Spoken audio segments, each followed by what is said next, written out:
Suatu hari, ketika Sang Buddha berdiam di Sawati, datang seorang pemuda keturunan dari keluarga baik-baik di Sawati, datang ke Wihara Jetawana.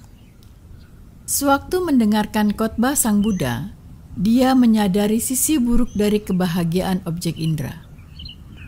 Lalu, dengan pikiran yang jernih dan penuh keyakinan, memutuskan untuk meninggalkan kehidupan duniawi dan menjadi seorang biku. Setelah menjalani 5 wasa dan telah menguasai 2 set peraturan winaya atau biku dan bikuni patimokkha, serta cara berlatih meditasi vipassana, dia mendapatkan objek meditasi yang sesuai untuknya langsung dari Sang Buddha. Kemudian, dia pun pergi ke suatu hutan untuk menjalani masa wasa dan berlatih meditasi. Namun demikian, setelah mengerahkan usahanya selama 3 bulan, dia tidak memperoleh kemajuan sama sekali, walaupun itu hanya berupa cahaya atau tanda-tanda konsentrasi. Lalu terpikir olehnya, guru berkata ada 4 jenis manusia. Aku pasti tergolong jenis pada parama dan tidak akan dapat mencapai maga dan pala di kehidupan ini. Apa gunanya aku tetap berdiam di hutan ini? Aku akan kembali ke guru dan memandangi jasmaninya yang sungguh menawan sambil mendengarkan ceramah dhamma beliau yang merdu. Maka dia pun kembali ke Wihara Jetawana. Teman-temannya yang melihatnya kembali bertanya, "Teman, bukankah kamu yang mendapatkan objek meditasi langsung dari sang guru dan pergi bermeditasi? Tetapi sekarang kamu telah berada di sini lagi dan menikmati pertemanan. Apakah ini berarti kamu telah meraih tujuan tertinggi dari seorang yang meninggalkan keduniawian dan kamu tidak akan terlahir kembali?" Teman, saya belum meraih maga ataupun pala. Saya adalah orang yang tidak mempunyai kemampuan untuk mencapainya. Maka, saya menyerah untuk berusaha dan kembali ke sini. Teman, kamu telah melakukan hal yang keliru, hal yang tidak pantas. Di mana kamu menyerah berusaha setelah kamu berusaha dengan gigih sebagai seorang biku di ajaran sang guru? Ayo, kita pergi menghadap guru. Ketika guru melihat mereka datang, beliau berkata, "Para biku, mengapa kalian membawa dia dengan paksa ke sini? Apa yang telah dilakukannya?" "Bante, setelah dia meninggalkan kehidupan duniawi dan berjuang bermeditasi sungguh-sungguh di dalam ajaran ini, sekarang dia menyerah berusaha dan kembali ke sini." Kemudian guru bertanya kepadanya, "Biku, apakah hal itu benar bahwa kamu menyerah berusaha?" "Benar, Sang Bagawa." "Biku, bukankah kamu yang setelah meninggalkan kehidupan duniawi dan mendedikasikan dirimu dalam ajaranku, yang menunjukkan dirimu sebagai seorang yang mempunyai sedikit keinginan, penuh rasa puas, hidup menyepi, dan penuh semangat. Mengapa sekarang kamu menyerah berusaha? Bukankah kamu yang begitu berani di kehidupan lampau? Bukankah berkat kegigihanmu, kamu tanpa bantuan siapapun saat berada di padang pasir bersama orang-orang dan sapi-sapi dari rombongan 500 pedati, berhasil mendapatkan air dan menerima sorakan kegembiraan? Mengapa sekarang kamu menyerah?" Ucapan tersebut membesarkan hati sang biku.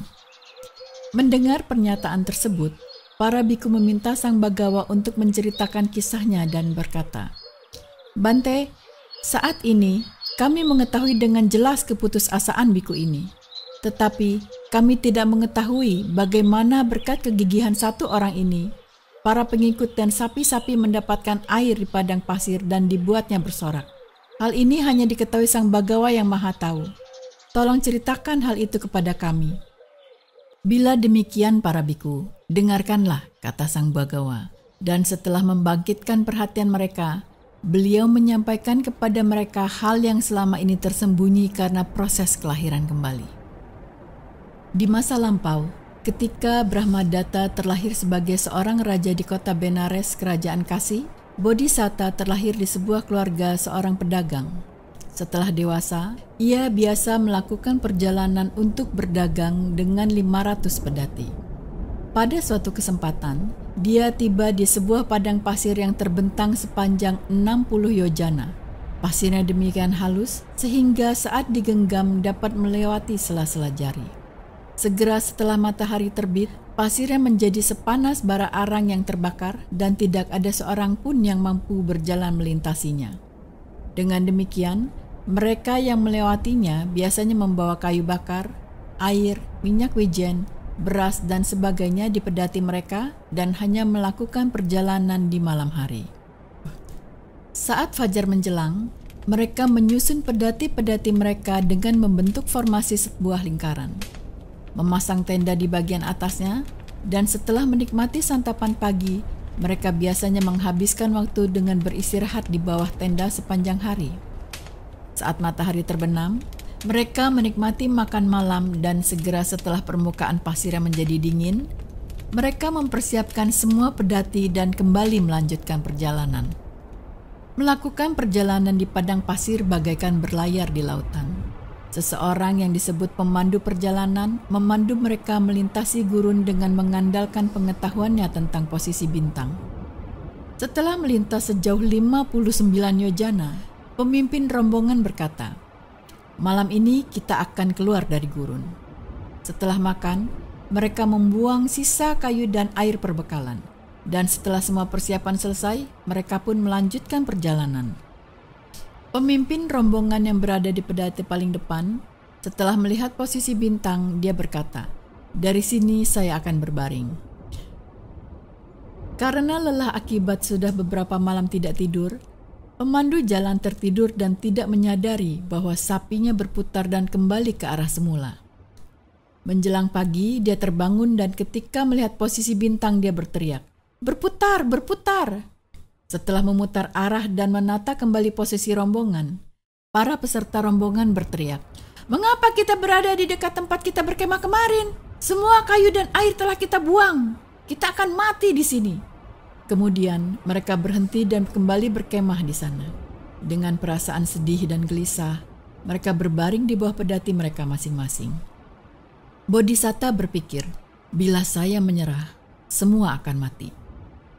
Maka, pagi itu ketika pasir masih dingin, dia berkeliling berusaha menemukan sumber air. Tidak lama berselang, dia melihat gundukan rumput dan berpikir, "Rumput ini dapat tumbuh di sini. Pasti di bawahnya ada sumber air." Dia memerintahkan untuk mengambil sekop dan menggali lubang di sana. Setelah mereka menggali sedalam 60 panjang lengan, sekop mereka menghantam batu dan semua kecewa. Namun demikian, Bodhisatta berpikir, di bawah batu ini pasti ada air. Maka dia turun ke sana dengan posisi seperti merangkak. Dia tempelkan telinganya ke batu dan dia mendengar suara air yang mengalir di balik batu tersebut.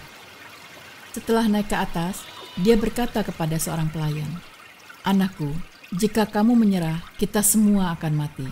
Berjuanglah, kerahkan semangatmu, bawa palu ini dan turun ke sana dan hancurkan batu tersebut."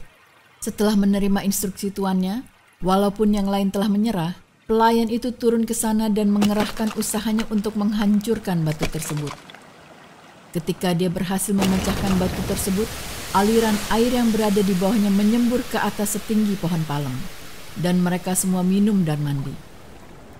Kemudian mereka membelah-belah poros roda dan kuk cadangan untuk dijadikan kayu bakar, memasak beras dan makan, dan juga memberi makan sapi-sapi mereka.